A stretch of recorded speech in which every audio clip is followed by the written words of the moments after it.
The Monkey Butt 100 in Newark, New York. It's a fundraising ride. What's the county here? Motorcycle club called? Wayne County Motorcycle Club does this event every year.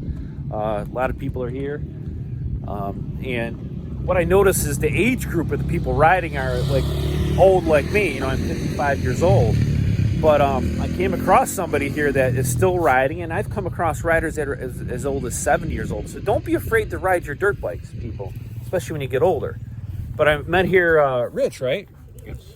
So Rich, you got a nice KTM here. It's a 300.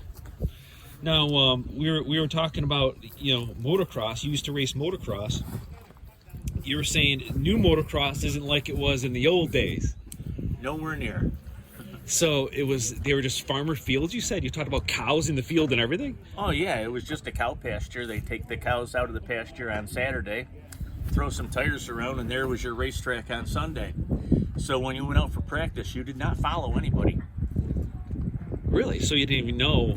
Well, it's because the cows left things out there in the field that you don't want in your face.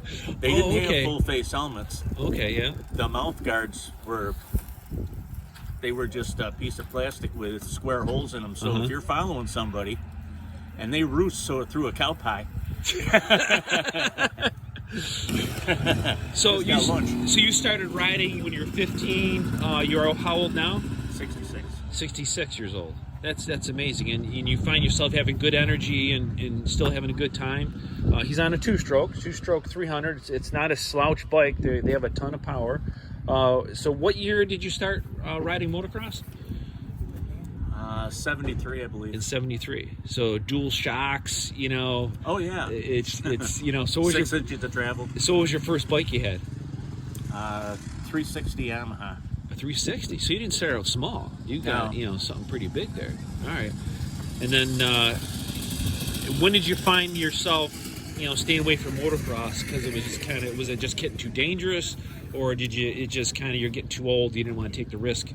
What was your No, age had nothing to do with it. It was a fact of they started doing all the man-made stuff. They didn't really know how to build the jumps as good as they thought they did, and so a lot of people were starting to get hurt because the bikes just didn't have the power that they have today, and so it was really difficult to make them sometimes. So they weren't timed. Guys were landing on the faces, landing on the top, hurting themselves, overshooting them sometimes probably, and everything else. So then what year you just start mostly riding trail and hare scrambles and everything?